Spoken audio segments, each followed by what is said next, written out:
second Sunday of the month with Asheville Science Tavern. This is the first time we're hosting this on Zoom, Hey, Lisa. so we're figuring things out. With that in mind, I'm going to make a note to please mute your microphone, as I will be doing here shortly, so that we don't get any background noise or interference during our talk. And just a little bit about Science Tavern. If you don't already know what we're about, we're a local group of organizers who like to put together talks and activities and hikes and expand knowledge of the scientific community, and explore the work of local scientists and work on, you know, science communication and greater understanding of what is being done in the scientific community in our area. So with that being said, thank you all for joining. And our talk today will be examining the mental health impacts of extreme weather. So obviously this is something that will impact everybody. And to give that talk, we have the wonderful Dr. Jennifer Runkle. Round of applause. Quick bio, Dr. Runkle is an environmental epidemiologist with wide-ranging experience translating population-based science into action-based solutions for a variety of stakeholders. Her research interests include examining the health effects of climate change and variability, with particular interest in characterizing localized impacts for vulnerable populations, such as pregnant women and outdoor workers. She's interested in advancing the science around how social and environmental factors work independently and jointly to influence climate health outcome associations, and using this information to identify community-level pathways to resilience. So, with no further ado, oh, and also a quick note, another one. Feel free to ask questions in the chat box. We will be saving those for after the talk, so we can do a little Q&A section. But as the talk is going on, feel free to post in the chat box. So without further ado, I'll hand it over to Dr. Runkle, and if you want to get a better view, click on speaker view, and you will only see her. So thank you very much, and Dr. Runkle, take it away. Thank you, Harris. Good evening, everyone. It's really great to be here with a group of science curious and like-minded individuals. So thanks for extending the invitation. I am excited to talk to you a bit about some of our new research focus looking at mental health. Just as Harris mentioned, I am an environmental epidemiologist. I work here in Asheville. My institute is the North Carolina Institute for Climate Studies. We are NC State University, but we're co-located and co-funded by NOAA's National Centers for Environmental Information. So I work with this huge team of multidisciplinary scientists, and I think maybe you guys will want to pull more from them and hear some more about some of the cool stuff that they're up to. But tonight, I am going to share some recent findings from 3 studies looking at mental health.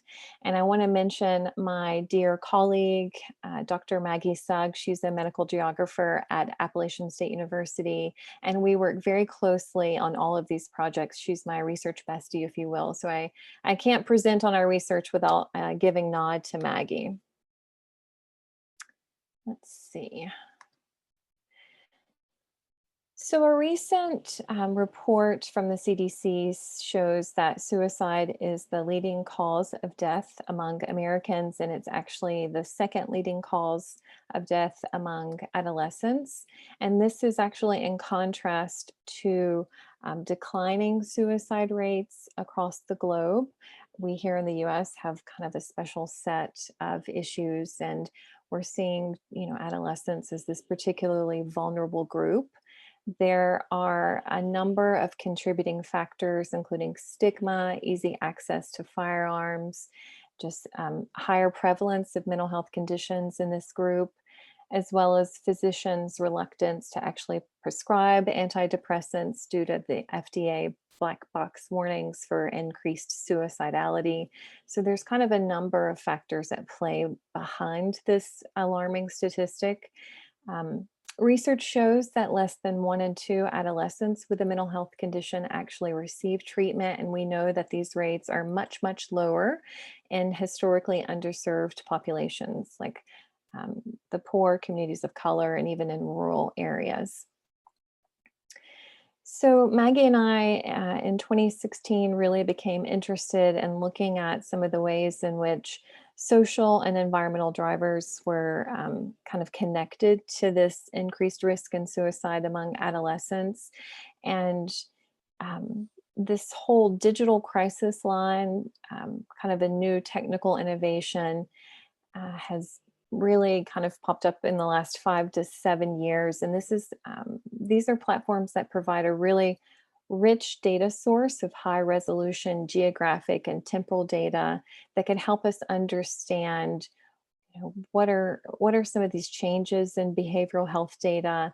And these crisis platforms are particularly acceptable to youth who don't mind actually texting in when they're in crisis. And so there's been some research that shows that they're really effective at reducing crisis severity and crisis, like moving a person from a hot moment to a cool moment. So in 2016, we partnered with Crisis Text Line. It's this really phenomenal um, national nonprofit that started in 2013. They provide free, anonymous crisis counseling to anybody in the US 24/7. And so in 2016, they had this open data collaboration where they were inviting researchers from across the US to partner with them and to begin to use their data to answer important questions around mental health in adolescents. So one of our first studies, we've actually published, I think, 6 or 7 studies using this data, but one of our first studies was aiming to look at this issue of suicide contagion. So Netflix, a few years back, released 13 Reasons Why, which was this really gripping docu-series that dramatically portrayed the suicide of an adolescent. And there was this huge backlash in the public health and mental health community around, this issue that the release of this series and just the graphicness of the portrayal of suicide was actually going to be linked with suicide contagion across the US. And so some research shows that one suicide impacts 135 individuals, and this whole imitating or copycat suicide behavior, adolescents are particularly susceptible to this phenomenon. And so we set out to use this unique data source to look at help seeking patterns following the release of 13 Reasons Why Season 2 and in 2018. And 2018 was a particularly sad summer.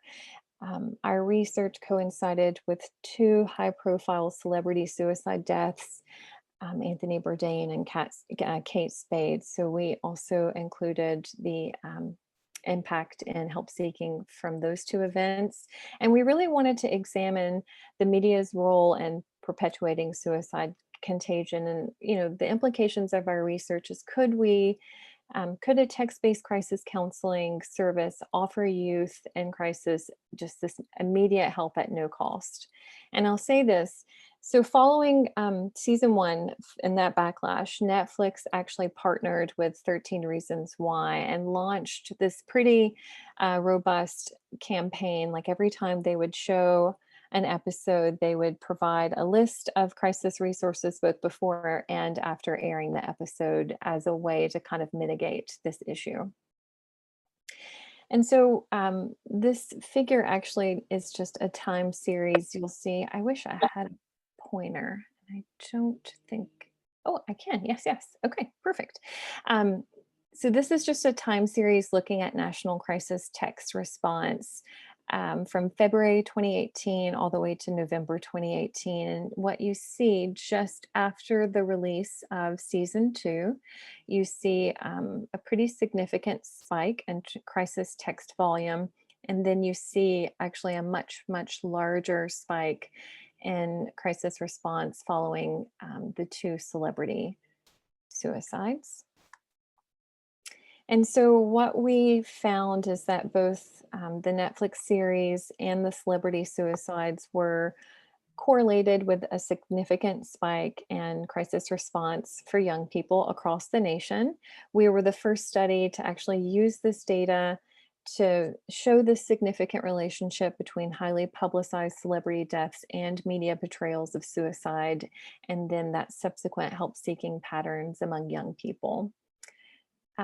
We really felt like our data, this help-seeking data around these high-profile suicide deaths and even the Netflix series, might counterbalance some of the concerns that media portrayals of suicide are uniformly associated with adverse events. We really felt like our data showed that the partnership between Netflix and Crisis Text Line and other services showed that, the messaging around services was getting out to the target group, and in fact, youth were choosing to seek help. Thus, we saw that subsequent spike in usage.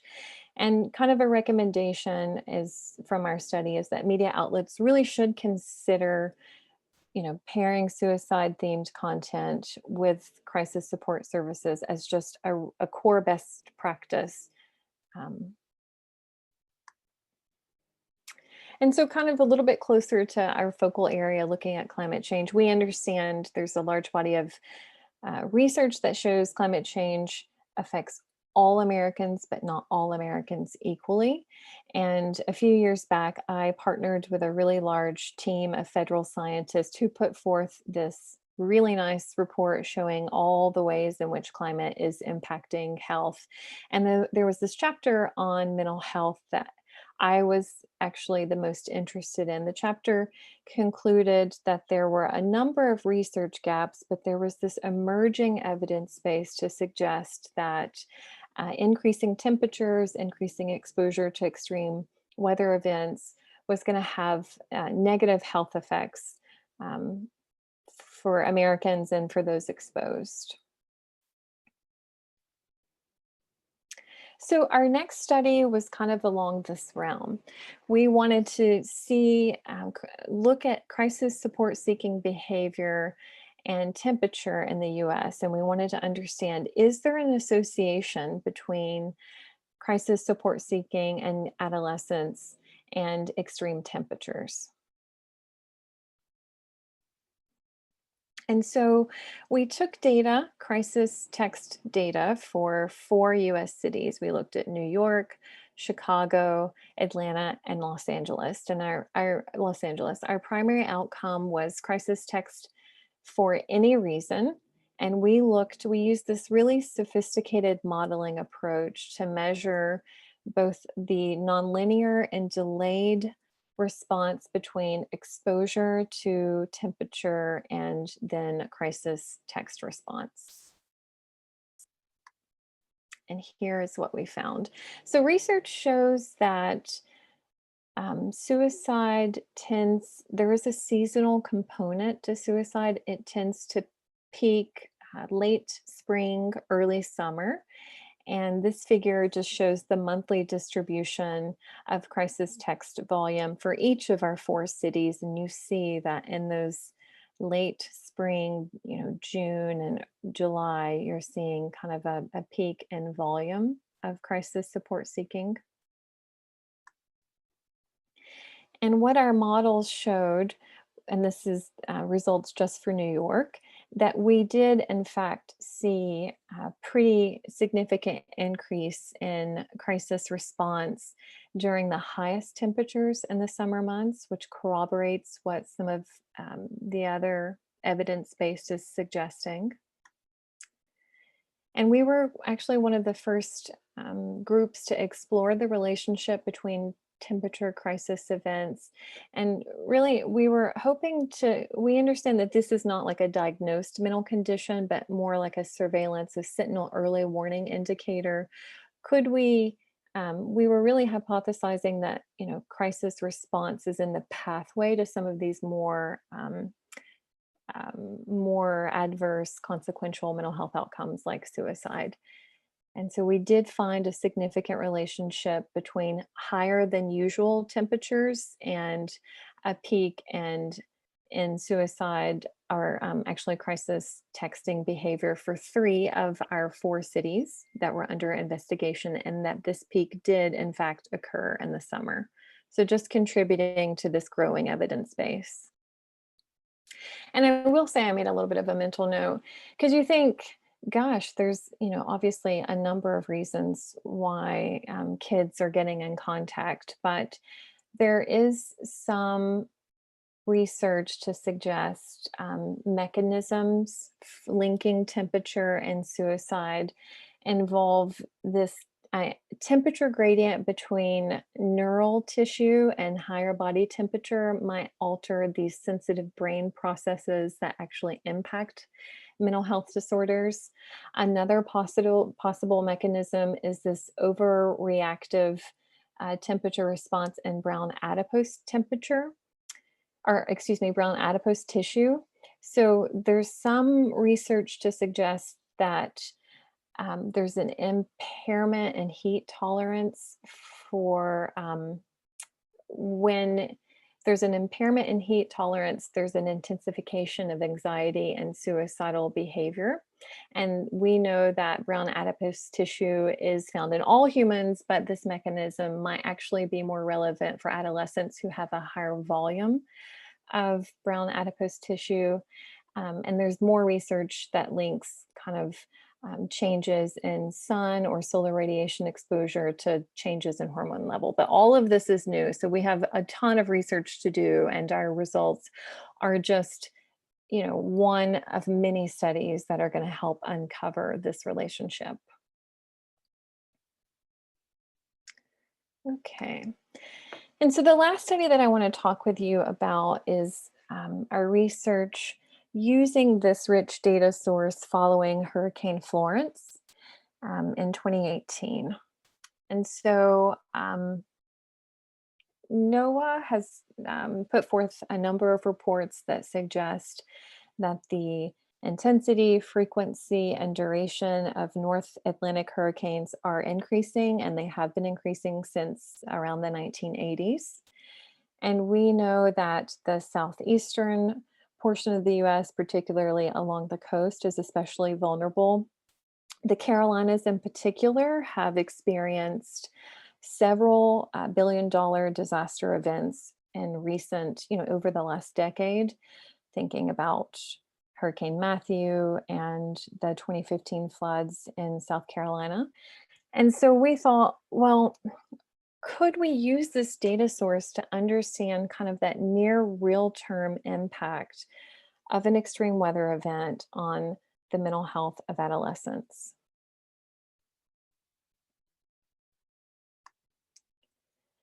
So we set out to take a look. We looked at pre-post changes in text volume for any reason, stress and anxiety, depression, and suicidal thoughts following Florence. And for just kind of a quick memory jogger, rainfall from Florence over 3 days was actually dubbed by NOAA and several others as a 1,000-year event, which means that there was just a 0.1% chance of it happening. It was just a real extreme rainfall following Florence. There was upwards of 50 inches of rain in some areas across the Carolinas. I think a NOAA report said that there was about 8 trillion gallons of rain released over the Carolinas, which is substantial. There was 24 billion in losses, and in fact, the cost of both Matthew and Floyd, Hurricane Florence cost more than Matthew and Floyd combined. So it was a big time event. So here are just, we're looking at crisis text volume among youth, text for any reason, text for anxiety and stress, text for depression, and then text for suicidal thoughts. And what our findings showed is that there was this immediate and sustained increase in crisis text for stress and anxiety and suicidal thoughts in the week and up to 6 weeks following Florence. So during that acute impact period. And because we were just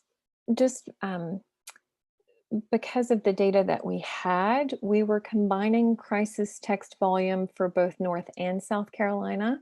And so we wanted to do a sensitivity analysis using emergency department visits to see, are we really seeing what we think we're seeing? So this is actually emergency department visits for youth, same age group as for crisis text line, for our 4 primary outcomes: mental health condition, any mental health condition, anxiety, depression, and suicidal ideation. And again, we see that increase, that spike following Florence. And this is just actually the figure for suicidal thoughts blown up for crisis text line. And using crisis text line data, we saw a 23% increase in crisis text volume for suicidal thoughts. Kids, young people are texting, having suicidal thoughts. And then we saw using ED visits a 33% increase. So there may be a little bit of dilution with the crisis text line, but we're seeing, again, that same trend in emergency department visits, which is actually very concerning. So this study, there's been very few studies looking at mobile crisis counseling services following weather-related disasters.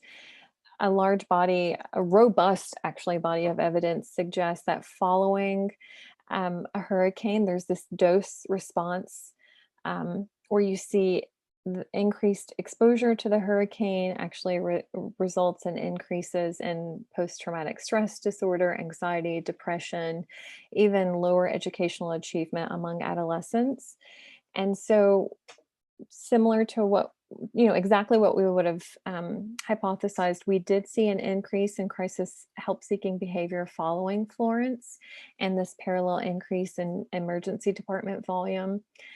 Our research team, we have this really great clinical psychologist and suicidologist, Dr.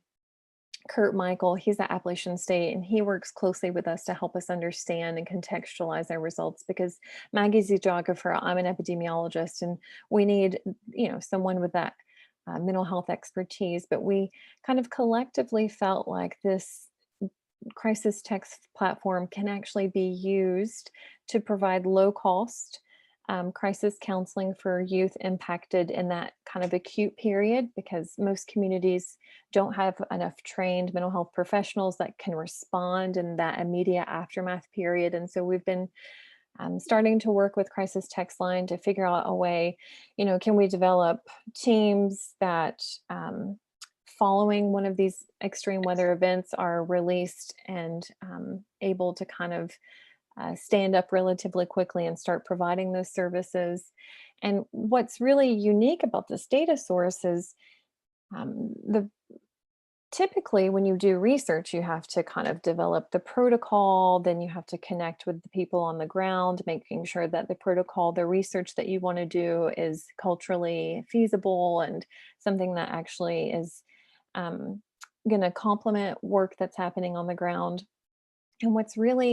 And then you have to go get institutional review approval, and it's just this really long process. So to stand up a research project, it may take 2 plus 4 months, and then the event's already happened. And so what we find particularly appealing about this data source is that we're able to, in near real time, in a very unobtrusive way, collect how individuals are responding during these extreme events. And it's a really kind of unbiased presentation of like how kids are really feeling following this. And so um, most of the research out there is using that traditional, research r- roadmap, and is done conducting surveys in the impacted population. And the majority of the research has shown kind of a spike and increase 6 months to 2 years after a large hurricane, where we saw some, a spike in suicidal thoughts immediately.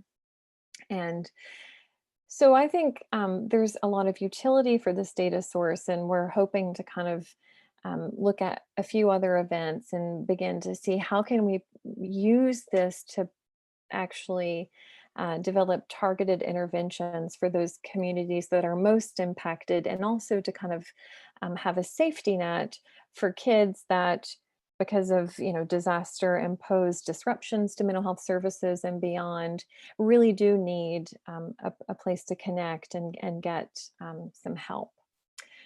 So with that, we're finishing up a couple of analyses using this data, looking at the national response to COVID-19 for young people as well as frontline workers. And so the research continues, but this is a little bit of a sampling from some of our previous papers. So with that, I will stop talking and hear from you.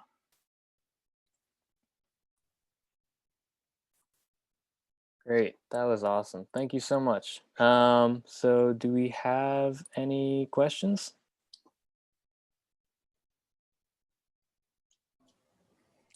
I have a question. Do we Yeah. just go here? Yeah, nobody commented in the chat, so we'll just do it mic style. Okay. So please go ahead. Sure. Yeah. Very interesting talk. I was curious. So it looked like you were looking at correlation with the temperature highs of the day. And I was curious if you had looked at either average temperature or low temperature of the day, whether that might have any correlation as well.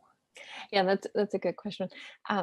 We published this study 2 years ago, and I was trying to quickly, we've published 25 articles, and sometimes it all runs together. But no, we did in fact look at minimal temperature and maximal temperature, and we observed this J-shaped response and kind of dose response from exposure to temperature, and then the resultant crisis, the associated crisis text. And so we saw an increase in crisis response for higher minimum temperatures and then higher maximal temperatures. But where the most significant spike was happening was during those max temperatures, during those warmer than average days. So it was during the warm season where we were seeing the majority of the association, with a sample size of 4 cities. Thank you. Mm-hmm. See, we have a hand raised. Greg, unmute yourself. Yeah, I was wondering, with the application of the information that you gathered, what your sense was about the assistance available. Like, what's the capacity that we have, and how available is that, and compared to the demand that you see or that you saw? As far as like the availability of crisis crisis counseling resources, yeah. So that, we, in collaboration with Crisis Text Line, put forth an application to the Robert Wood Johnson Foundation to see if we could expand this service to focus on extreme weather events and actually provide some supplementary training for those counselors who are helping in the aftermath of an extreme weather event. And this was anecdotal, but Crisis Text Line did have some reservations about marketing their service too heavily during an extreme weather event, and because there may actually not be enough crisis counselors available. And so that's where we need to move the research. Like, we're understanding there's an association, we're understanding there's some utility in this crisis text platform. So then we need to kind of expand an arm of what they are currently doing so that they have, just as you get at, the capacity to do it. Thank you. Mhm. Great. Do we have any more questions from anybody? I have a question. I'm Deborah. First of all, Jen, this was terrific. I think the implications of this kind of research is enormous, right? For public health policy, for just all sorts of resource issues, as Greg was saying. This is great. It just has me thinking in a different way about current events and other implications that I hadn't thought about. I do a few questions about the research. Okay. When you said adolescents and young adults, I'm wondering what the age was Mhm. there. And I was also wondering if there's been any research, the 4 cities that were chosen. Some of the cities we have in the country are even hotter than that. Is there any comparison data? You know, like, what's it looking like in Phoenix, where it regularly is so warm? Or is it more about the change? If you're used to a cooler climate and it gets hot. So what about those folks who live in hot climates all year round? And my third question is about, is there data that is disaggregated by income levels, by race, by ethnicity or gender, Mhm. to see the impact? Because again, that it just has so many implications. Mhm. Those are great questions. Thank you. So for the age piece, I'll back up just a step further. After an individual engages with a service, they finish their conversation, then Crisis Text Line will send them this kind of follow-up response to collect demographics, their age, their race, their sexual identity. In fact, recently, are you a frontline healthcare worker or what have you? Only about 20% of texters will respond to this survey. So that is a limitation of this data source. So we have age, race, sexual identity, and a few other pieces for 20% of texters. So that becomes okay maybe for the nation. And so for age, we have 13 and younger. They're about 12 to 15% of the texters who use this, and then 14 to 24, and then 25 to 44, 44 or 45 on. 70% of people who complete the survey and give us their age are 24 and younger. So we're looking at probably that 14 to 24 as the bulk. And Crisis Text Line can break that down further, but they do guard this data really well, as they should. They are guardians of the data, and so we get it at a very aggregate level. For the question about is there data for other cities? So that was a very exploratory study, as you see, with the sample size of 4. We were exploring the how well this new method, this just statistical model would perform. And we do, at some point, COVID happened and like our whole research kind of shifted. COVID hijacked our lives in so many ways, right? We can all feel that. And we do plan on revisiting that analysis. I will say that Los Angeles was our only one of 4 cities that we didn't see that strong effect. So to your point, it may be urban centers, in Arizona or Phoenix and those really hot places, maybe we're not going to see as much of a relationship. And so that research has yet to be done and needs to. And then the data for the aggregate piece. Yeah. So early on, when we were just establishing our relationship, kind of proving ourselves as worthy collaboration partners with Crisis Text Line, we weren't able to get any data on demographics. And so recently we have, but I think that last question was on is the data de-aggregated? Can you remind me of the third question? Yeah, the question, I guess I'm interested on, so these, the storms and now COVID and whatever, and climate crisis has impact on people. Does it impact people of a higher income Mhm. differently than somebody in lower income, or somebody? I'm glad you brought up, gender identity. We know that there are a lot of struggles with young adults and adolescents, and does it impact that differently? Or gender, do Mhm. females respond differently than males? All of those different Mhm. slices. There's a higher preponderance of females or individuals who identify as female in the data set. I think that's pretty characteristic of the literature when looking at gender-based differences in help seeking. Women tend to help seek more frequently than their male counterparts. So we do have a high number of women. I tell you, just because the COVID-19 analysis is actually most fresh in my mind, we saw a much higher risk among women for suicidal thoughts and a much higher risk or for self-harm, and then a much higher risk for suicidal thoughts in the more extreme sides of suicide for our male counterparts. We saw significant racial ethnic disparities in crisis text response following COVID-19. For example, we saw a really significant disparity among Asian Americans for stress and anxiety following COVID. We saw higher risk of depression among African American texters compared to white texters.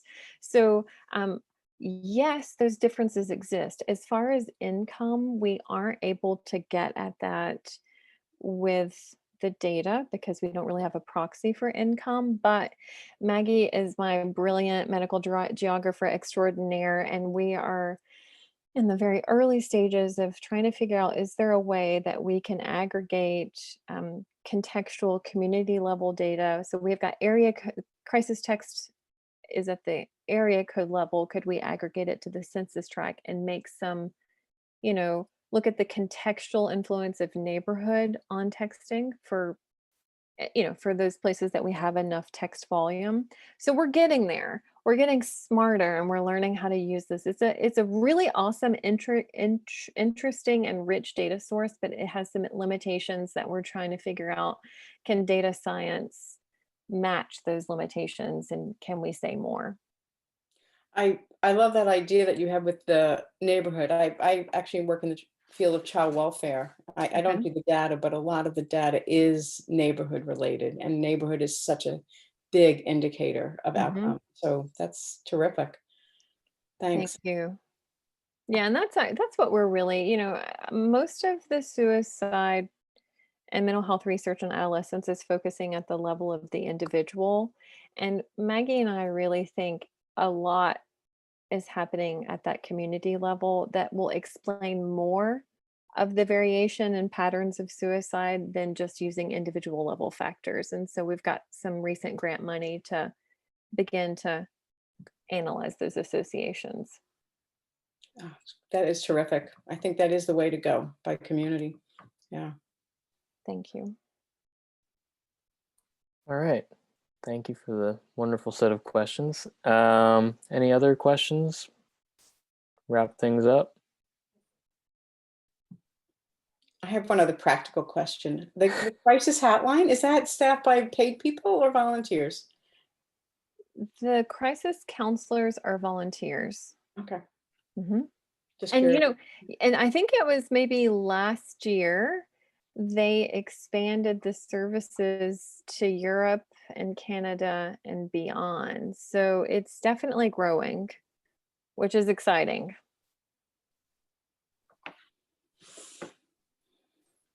Great. It looks like we got one more hand raised. Hi, it's me again. I was just thinking about this past summer when there were, like I think it was in California, where the demand for demands on the electrical infrastructure was so great that there was blackouts, intentional blackouts. And I would imagine that even in places where people are more accustomed to heat, that in the times coming with climate change the way it's heading, that kind of infrastructure failure might have an impact as well. That's just what I was wondering. Yeah, for sure. It's funny. I have a close colleague. We went and had lentil soup. I guess this is pre-February, and she was really interested in the impacts of blackouts. I bet you anything there is something there, but that is not something we've yet looked at.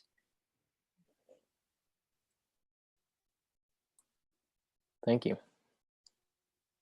All right, give it another minute, mull over any more questions maybe. But we'll go ahead and wrap this up. Dr. Runkle, thank you so much for this inaugural talk. Really super interesting, very relevant information and explained very succinctly. So wonderful. Thank you very much. Round of Zoom applause. Do your reaction. A little clap emoji. All right. Thank And you. yeah, and we will have this recorded. Okay. So, and we will be getting our YouTube page up and running shortly. So this will go up on there if you want to rewatch, look at some of those slides, any of that stuff. So yeah. Well, thank you each for sharing this past hour. This has been a sheer delight, and I will probably join you guys just as an audience member for this next talk. So thank you, and thank you for all your great questions. Thank you. Terrific. Thank you. All right. Signing off. Have a good evening, everyone. All right. Bye-bye.